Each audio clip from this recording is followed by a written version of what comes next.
안녕하세요. 인천대학교 명예교수 김기용입니다. 기나긴 코로나19 상황에 얼마나 답답하십니까? 오늘 한글 점자를 창제하신 송암 박두성 선생님의 기념관이 있는 송암 점자 도서관에서 동영상을 통해서 여러분들을 만나보도록 하겠습니다. 오늘의 주제는 책 읽는 남자. 그 중에서도 뜨거운 정열을 지닌 언어의 연금술사 아마데우 프라두를 찾아서 떠나는 레이먼드 선생님의 일탈 여행이 되겠습니다. 이 작품은 총 4부작으로 구성이 되어 있고 첫 번째 이야기를 진행하도록 하겠습니다. 여행을 떠나고 나서야 나 자신을 찾아가는 여정도 시작된다. 우리는 여행을 통해서 내가 살아온 인생을 뒤돌아보고 앞으로 살아갈 인생에 대해서 방향을 잡는 계획을 세울 수가 있습니다. 이 리스본행 야간 열차는 2013년에 발표됐고 우리나라에서는 2014년에 개봉되었던 영화입니다. 원작 역시 리스본행 야간 열차라는 제목으로 출판이 되었고요. 이 책의 저자인 페터 비에리는 파스칼 메르시어라는 필명으로 활동을 하는 스위스의 철학을 전공하는 작가입니다. 스위스 베른에서 태어나 미국과 독일 등지에서 철학을 공부한 사람입니다. 철학이 일반 대중에게는 좀 딱딱하게 느껴지는 점을 감안해서 파스칼 메르시어는 우리 일반 대중에게 쉽게 다가갈 수 있는 소설의 형태로 이 문제를 다루었습니다.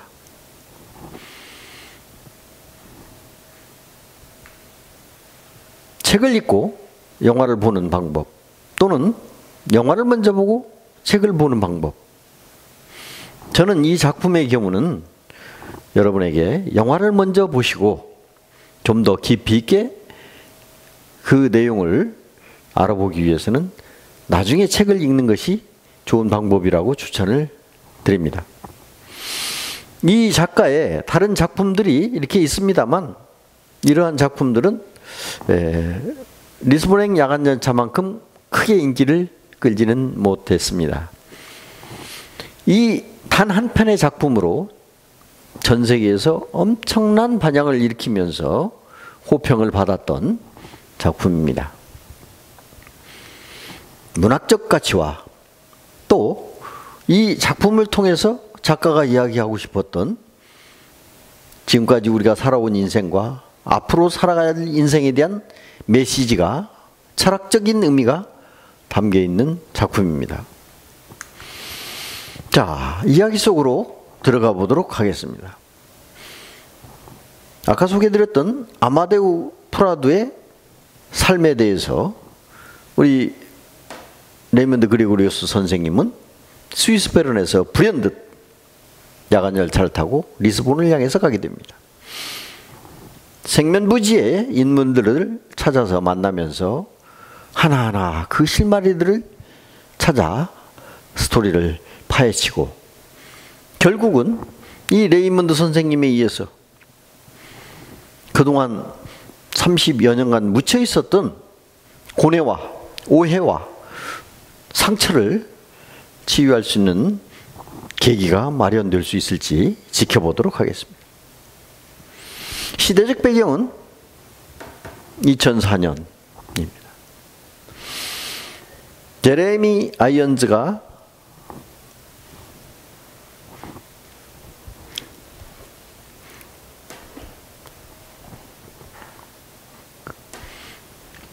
레이먼드 그레고리우스 선생님으로 분장을 했던 이 영화는 당시 57세의 나이에 베른에서 고전어를 가르치는 교사로서 아주 따분한 생활을 하고 있었습니다. 이미 이혼한 상태에서 혼자 고독한 삶을 살고 있었습니다. 불현듯 이탈리아 여행을 떠나서 리스본에 가서 만난 이 두 여인은 과연 어떠한 사연을 가지고 있으며 레이먼드 선생님하고는 어떻게 이야기가 풀어져 나갈지 살펴보도록 하겠습니다. 이야기 중심에는 바로 이 철학자를 꿈꾸는 젊은 지적인 의사 아마데우스 프라도가 있습니다. 판사 아들로 태어나서 독재 저항 운동에 가담했던 매우 철학적인 인물입니다. 1972년 카네이션 혁명이 일어나기 2년 전에 이 세 명의 스테파니와 조지와 주앙은 독재 항거하는 레지스탕스 활동을 펼치고 있었습니다. 이들 사이에서 과연 어떤 문제가 있었는지 32년이 지난 2004년에 도달해서야 나이가 든 스테파니와 조지와 주앙을 통해서 레이먼드 선생님은 이야기 속으로 들어가게 됩니다. 당시에 포르투갈은 문맹률이 무려 40%에 달하고 있었습니다. 이들은 레지스탕스 활동을 하기 위해서 문맹자를 위한 학교를 설립하고 그 학교에서 문맹자를 가르치는 그 과정에서 혁명을 꿈꾸고 계획하고 실행에 옮기는 행동을 했습니다. 자, 이 작품 속에서 우리는 5가지의 관점을 가지고 접근할 필요가 있습니다. 첫 번째 관점은 아마데우와 스테파니가 어떻게 운명적인 사랑을 하게 되었으며 그 이후에 어떻게 전개가 되고 결말은 어떻게 되었는가 하는 것을 레이먼드 선생님의 일탈여행으로부터 찾아낼 수가 있습니다. 모험의 원인이자 탐구의 대상인 고뇌하는 리스본의 의사 아마데우는 당시 52살이었고 모든 것을 기억하는 미모의 레지스탕스 스테파니는 24살의 나이였기 때문에 무려 28년의 나이 차를 두고 있습니다. 그럼에도 불구하고 이 두 사람은 운명처럼 어느 순간에 서로에 반하게 됩니다. 두 번째 주제는 사랑과 우정 사이.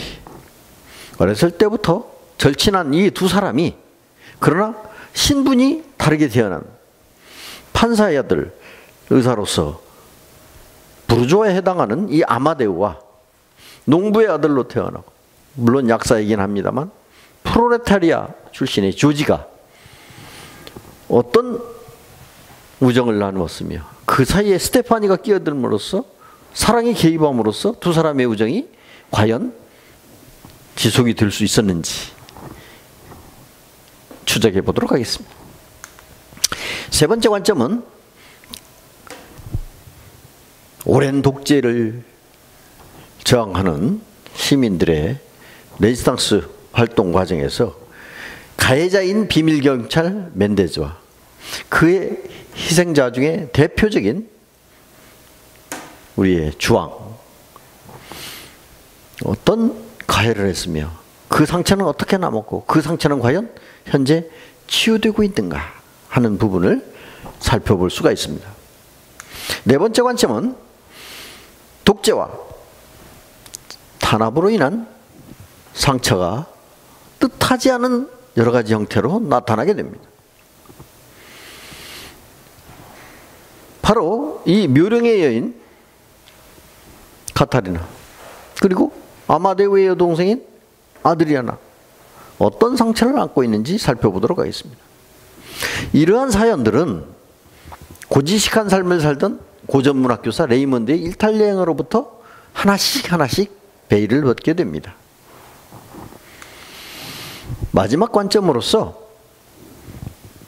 중년인 이 두 사람이, 마리아나와 레이먼드는 이 만남을 통해서 과연 사랑을 이룰 수 있을지 지켜보시기 바랍니다. 앞에서 말씀드렸다시피 레이먼드 선생님은 이미 이혼을 하고 혼자 사는 상태고, 마리아나 역시 남편을 사별하고 현재 혼자 살고 있습니다. 두 사람 사이에 감정의 교류가 이루어진다면 충분히 러브스토리가 이루어질 수 있는 조건을 갖추고 있는 것이죠. 이 5가지 관점에서 이 영화, 이 소설을 접한다면 상당히 흥미로운 이야기가 되겠습니다. 자, 이제 이야기 속으로 한 걸음 들어가겠습니다.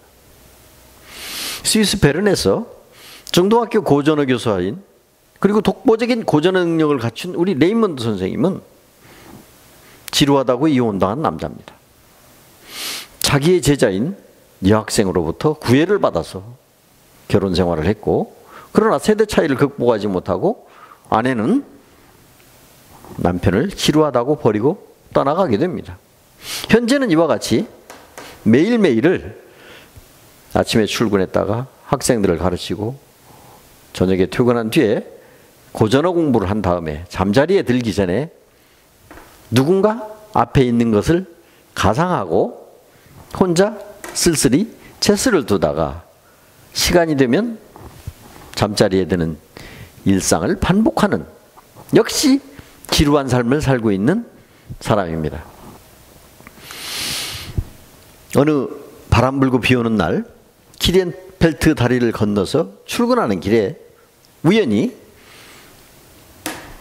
다리 위에서 뛰어내리려고 하는 묘령의 여인을 발견하고 불이 나게 다가가서 구출을 하게 됩니다. 그 바람에 비를 맞고 바람에 날리는 이 원고는 서로가 같이 주워가지고 챙기는데, 사실은 이 레이먼드 선생님의 학생들의 과제물입니다. 여기서 더 이상 시간을 지체할 수 없는 레이먼드 선생님은 이 묘령의 여인에게 나랑 같이 갑시다. 그래서 같이 학교로 향하게 됩니다. 교실에 들어서자 학생들은 안녕하세요, 문두 선생님, 이렇게 인사를 합니다. 이 묘령의 여인이 입고 있던 레인코트를 벗어서 벽에 걸고 그 앞에 있는 자리를 권하는데, 학생들이 레이먼드 선생님을 문두스라고 부르는 것은, 문두스란 온 세상, 전 세계라는 뜻을 가지고 있으며, 말하자면 매우 성실한 사람, 모르는 것이 없는 사람, 존경할 만한 사람라는 뜻을 가진 그리스어가 되겠습니다. 그만큼 학생들로부터 존경받고 학계에서도 그 능력을 인정받는 훌륭한 선생님이죠. 그러나 앞에서 말씀드렸다시피 반복되는 일상에 지루한 삶을 살고 있는 것도 부인할 수 없는 사실입니다. 수업을 하는 도중에 이 여인은 말없이 교실 문을 나가서 비 오는 거리를 걸어갑니다. 우리의 문두스 선생님은 수업을 하다 말고 깜짝 놀라서 나탈리에게 계속 책을 읽으라고 부탁을 해놓고 불이 나게 벽에 걸려있던 자주색 레인코트를 들고 그 여인을 쫓아갑니다. 당초에 만났던 키리엔펠트 다리에 도착했으나 여인은 찾을 수가 없었습니다. 그러나 레인코트 안에 들어있던 책에 살면서 우리 내면에 있는 작은 부분만을 경험한다면 과 같은 철학적인 문장을 발견하게 되고 매우 흥미를 유발하게 됩니다. 다행히 이 책에는 베르모스 서점이라는 인장이 찍혀 있습니다. 이 실마리를 따라서 서점을 찾아갔을 때 이 서점 주인은 다행스럽게도 이 책을 사간 여인을 기억하고 있었습니다. 또한 이 책의 제목인 언어의 연금술사가 제목부터가 매우 아름답다. 내용 역시 훌륭할 것이다. 라는데 두 사람은 공감을 하게 됩니다. 그러는 도중 책 사이에 끼어있던 기차표 한 장을 발견하게 됩니다. 기차표는 리스본을 가는 야간열차 기차표였습니다. 아직 출발 시간이 얼마 남지 않은 시간이었습니다. 불이 나게 우리 레이먼드 선생님은 베른역을 찾아갑니다. 그러나 이 베른역에는 그 묘령 여인을 발견할 수가 없었습니다.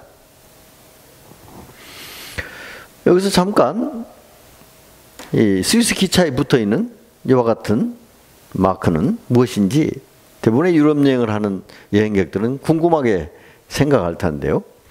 스위스는 스위스가 따로 없고 독일어와 프랑스어와 이탈리아와 그 위에 기타 등등의 언어를 쓰는 나라입니다.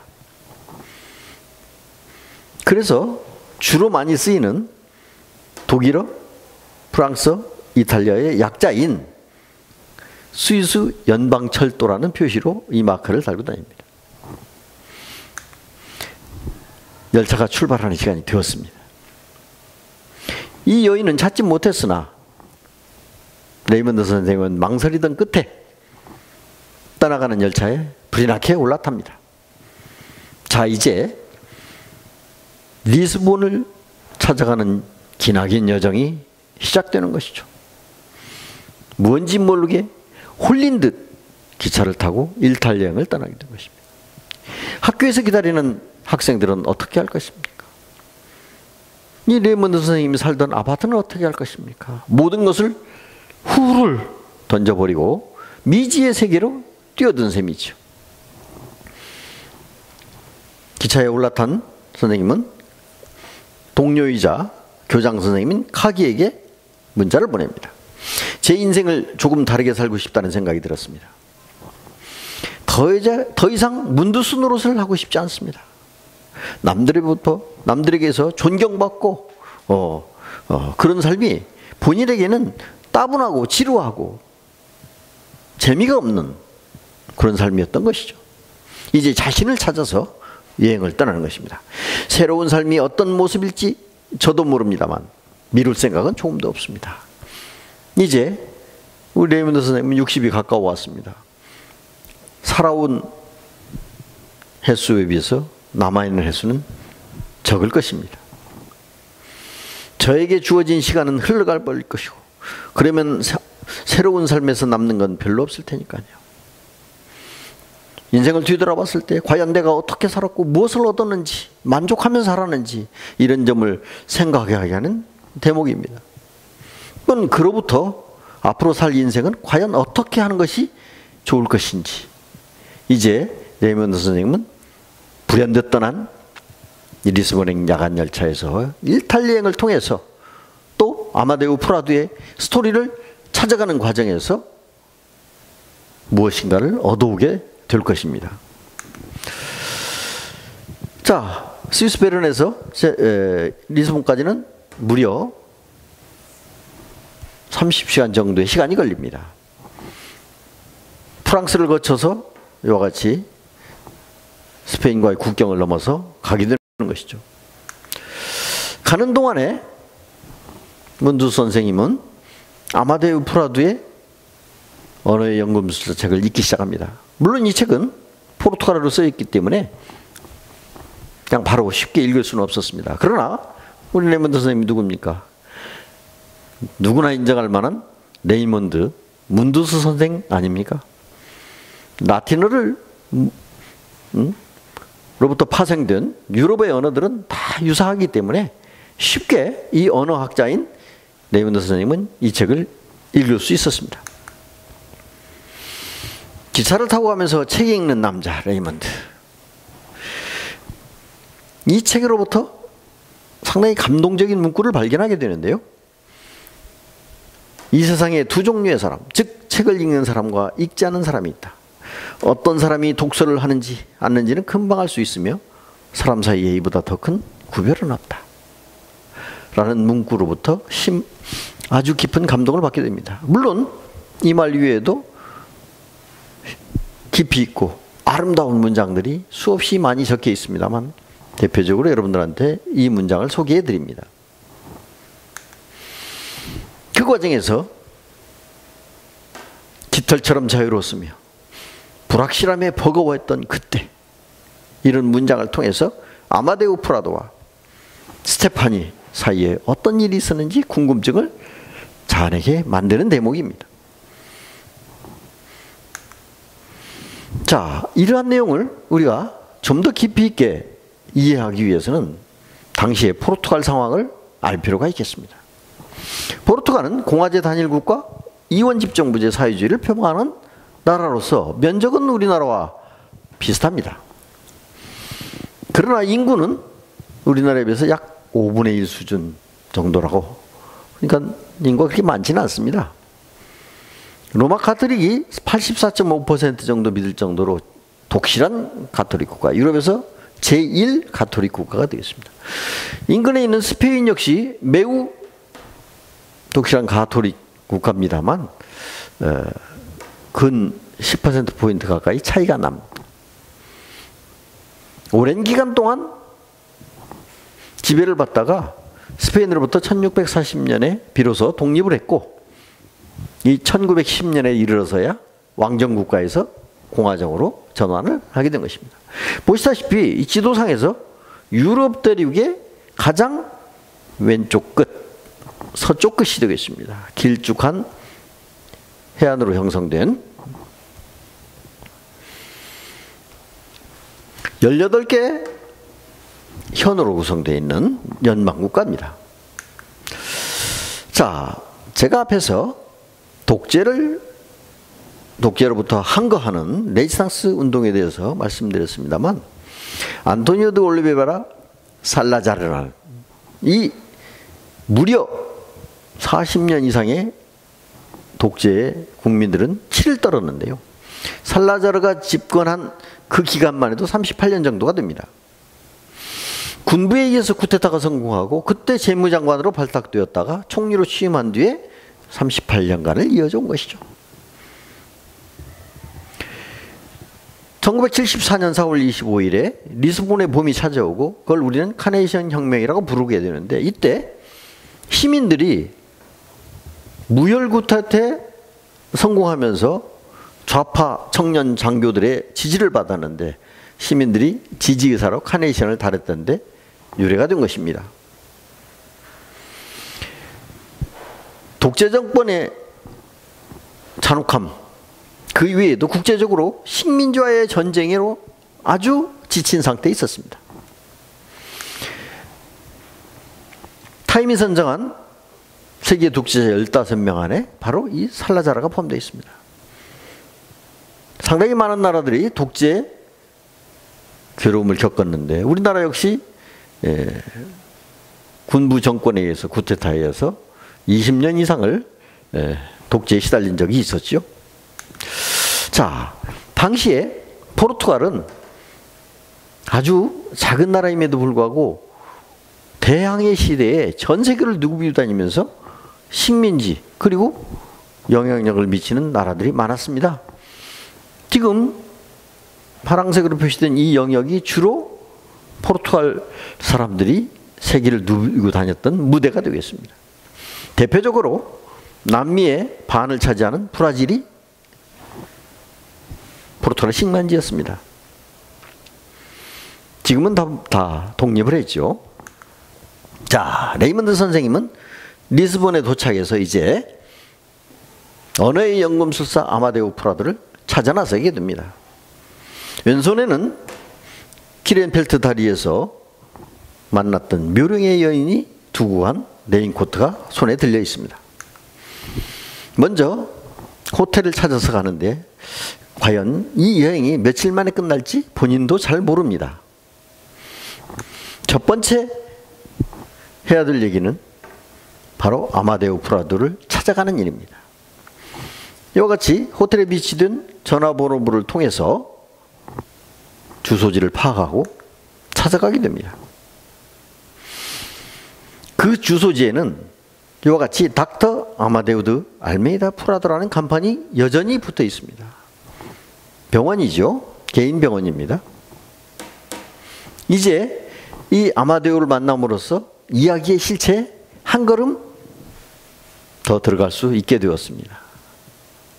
이제부터 흥미로운 이야기 속으로 우리가 들어갈 수 있습니다. 일상을 벗어던지고 어디론가 떠날 수 있을까? 그 일탈 여행을 통해서 우리는 내 인생을 되돌아보고 앞으로의 인생을 설계할 수 있을까? 좀 더 관심을 가지고 4부작 중 제2부를 기대해 주시기 바랍니다.